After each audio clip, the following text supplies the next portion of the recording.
The Johnny Carson Show, a classic gem of television history, captivated viewers for 30 years and stood as a quintessential part of NBC's nightly schedule until 1992. Even amid the turmoil of the pandemic, Carson's calmness and clever humor when tackling weighty issues such as Watergate and the Iran-Contra affair provided an unusual source of comfort. Despite maintaining positive rapport with the majority of celebrities on his show, there was one notable guest whom he famously disliked. This sheds light on the contradictory nature that characterized this television legend. In this video, we'll unveil the identity of that guest. Rise of Johnny Carson. Johnny Carson's journey to becoming an iconic figure on American television traces back to his humble beginnings in Corning, Iowa. Born on October 25, 1925, to Ruth Elizabeth Hook Carson and Homer Lloyd Kit Carson, he experienced frequent relocations during his early years until his family finally settled in Norfolk, Nebraska when he was 8 years old. It was in Norfolk that Johnny's passion for magic ignited. At the young age of 12, he stumbled upon a magic book at a friend's house, sparking a deep interest in the art. Promptly ordering a magician's kit by mail, he delved into practicing various tricks, particularly focusing on card tricks, captivating his family members with his newfound skills. Adopting the stage name The Great Carson at just 14 years old, he began to carve his path in the world of entertainment. From these modest beginnings, Johnny Carson's extraordinary journey unfolded, ultimately shaping the legendary career that would secure his place in television history. Despite his later success, there was one guest Johnny Carson simply couldn't tolerate. The question remains, did the training he received as a young boy adequately prepare him for what was to come? His journey from Navy service in World War II to an impressive amateur boxing record and work as a communications officer decoding encrypted messages certainly pointed toward a remarkable future. After earning his BA in radio and speech with a minor in physics from the University of Nebraska-Lincoln in 1946, Carson began his career by securing a radio job in Omaha following graduation. Transitioning to television 2 years later, he worked as an announcer at a Los Angeles station while also landing opportunities such as hosting Sunday afternoon comedy shows and writing for Red Skelton's show. His breakthrough came when he filled in for Skelton at short notice, garnering recognition and ultimately leading to his own short-lived but influential variety show. Carson's early experiences laid the foundation for his mediocre rise in the entertainment industry. This candid account of Carson's early career showcases his resilience and versatility in the face of various challenges and opportunities, ultimately shaping the trajectory of his legendary television career. Johnny Carson relocated to New York City and assumed the role of host of the game show Who Do You Trust in 1957. His natural charm and warm personality captivated audiences, laying the foundation for the iconic moments that were yet to come. In 1962, Carson took on the prestigious position of host on The Tonight Show, following in the footsteps of Jack Paar. This marked a pivotal moment, solidifying his enduring influence on late-night television. Who is Sandra Bernhard? Sandra Bernhard made her first appearance on The Tonight Show in the 1970s and quickly gained recognition for her bold and candid style of stand-up comedy, known for its blend of edgy humor and sharp social commentary. She was able to match wits with Johnny Carson himself, which resulted in frequent guest appearances during the 1980s. However, in 1988, Bernhard suddenly stopped receiving invitations from the legendary TV host. Rumors circulated that this was due to her confrontational sketches that didn't sit well with Carson. As many knew at the time, Carson held immense influence over his show. So, if he disapproved of someone's approach or content, then their future on his roster looked bleak. To be fair though, it wasn't as straightforward as being banned outright. She simply never received another invite, which fueled speculation about whether she was still welcome. Some believed that one reason behind Carson's distaste for Bernhard stemmed from her tendency to bring up political charged topics during her guest spots, an area he preferred keeping off limits for his audience who tuned in seeking lighter entertainment. Ultimately, whether it was down to sketch content or political views clashing with the vision set out by Carson himself remains a matter of interpretation among fans. Johnny Carson's marriage. Carson's natural talent propelled him to immense success, captivating audiences both on stage and on screen. However, behind the scenes, his personal life was marked by turmoil. Despite being adored by millions of fans, Carson faced significant struggles in his marriages and as a parent. His first wife, Joel Wolcott, entered his life in 1948 during his time at the University of Nebraska. In his own candid admission, Carson revealed that his burgeoning broadcasting career caused him to become less attentive as a husband. The demands of constant travel for work took a toll on their marriage, with Jode feeling neglected and both partners engaging in extramarital affairs. This included a reportedly lengthy relationship between Jode and football star Frank Gifford. After 13 tumultuous years, their marriage came to a dramatic end in 1963, just 6 months after his divorce from Jode was finalized.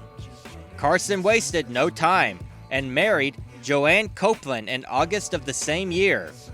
Copeland's allure captivated Carson from the beginning, drawing him into a tumultuous 9-year marriage marked by intense arguments. Copeland later revealed that Carson's behavior during their disputes was, in her words, very cruel.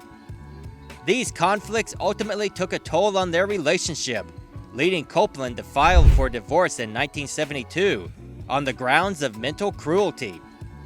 The ensuing legal battle made headlines, culminating in Copeland being awarded nearly $500,000 in divorce settlement.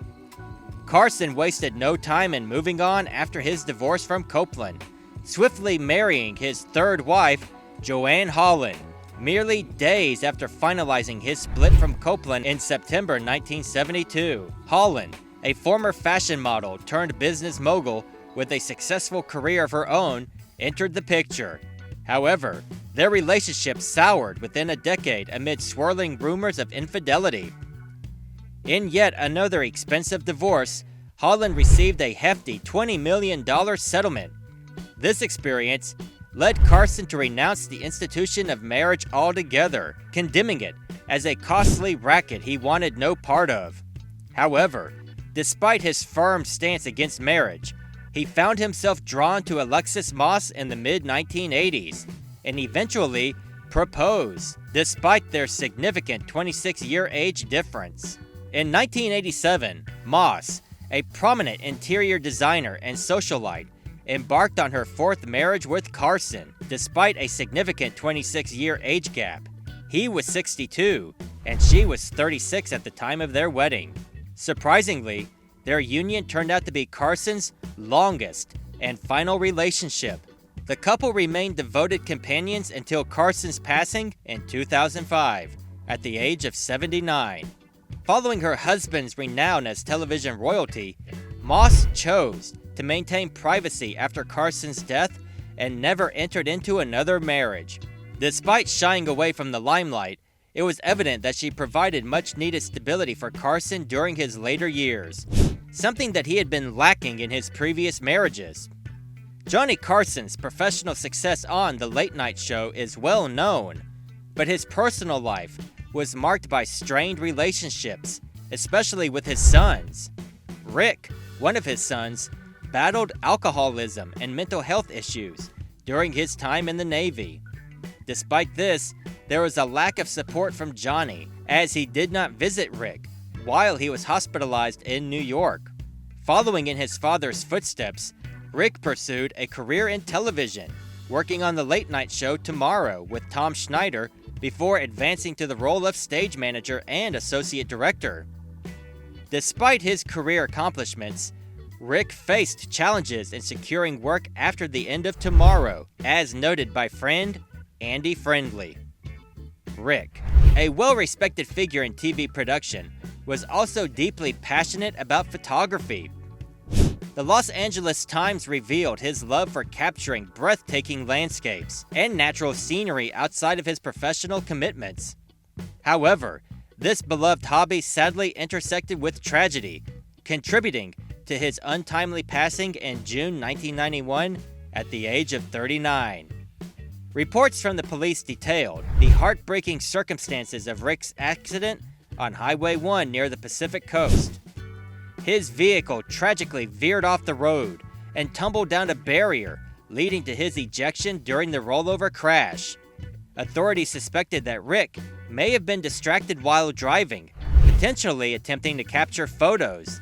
At the scene, camera equipment was discovered, shedding light on the possible cause of the accident.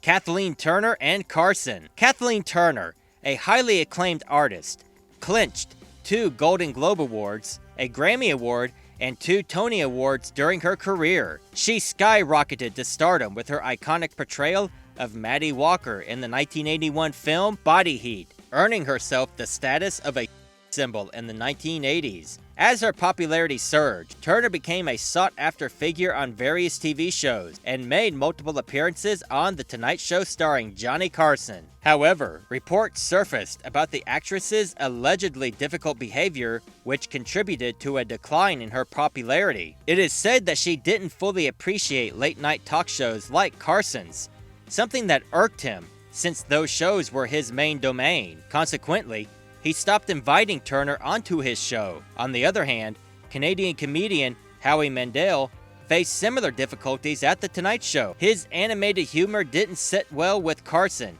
who managed every detail of his show closely. In one notable appearance in 1979, when Mandel tried to crack a joke involving an inflated glove stuck on his head, it fell flat. Despite these setbacks, both talents found success elsewhere. Kathleen Turner redirected her focus towards Broadway and flourished, while Howie Mandel thrived outside traditional late-night talk shows thanks to outlets such as stand-up comedy and game show hosting. The comedic styles of the two men didn't quite mesh, and since Mandel was on Carson's turf, he had to go along with what the host wanted. Being shut down on the show demonstrated that guests needed to have similar comedic tastes as Carson in order to impress him. Despite failing to impress Johnny Carson back then, Mandel later found success in Gremlins and other ventures. On the other hand, it's surprising that Frank Sinatra was also banned from appearing on The Tonight Show. This renowned singer and actor, known as chairman of the board and leader of the Rat Pack, excelled in both acting and music at that time. However, Sinatra unsettled Carson due to his commanding presence over audiences and his associations with organized crime figures. Carson limited Sinatra's appearances out of concern for protecting his own show. Similarly, Sinatra wasn't interested in befriending Carson either, so he wasn't too affected by being excluded from appearing on The Tonight Show. Before their fallout led to a lack of invitations for Sinatra onto the show, it became evident through their interviews that they lacked any genuine affinity toward each other.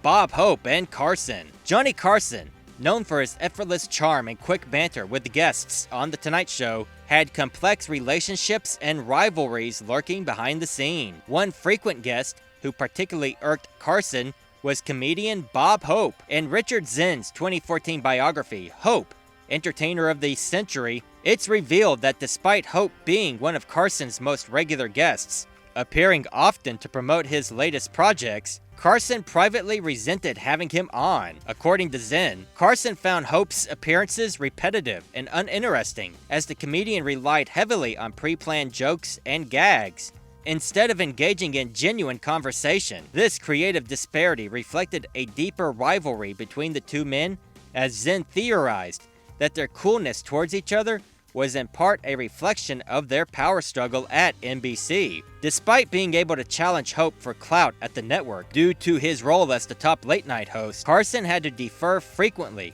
because Hope was a primetime powerhouse since 1950. Carson disliked having to cater to Hope, who leveraged his senior status by booking himself whenever he desired appearances on The Tonight Show. Producer Peter Lasley recalled how frustrated Johnny would be when faced with yet another request from Bob Hope, an offer he couldn't refuse despite longing not to do so. This tense dynamic heightened even more as Hope aged, but continued headlining TV specials well past his prime.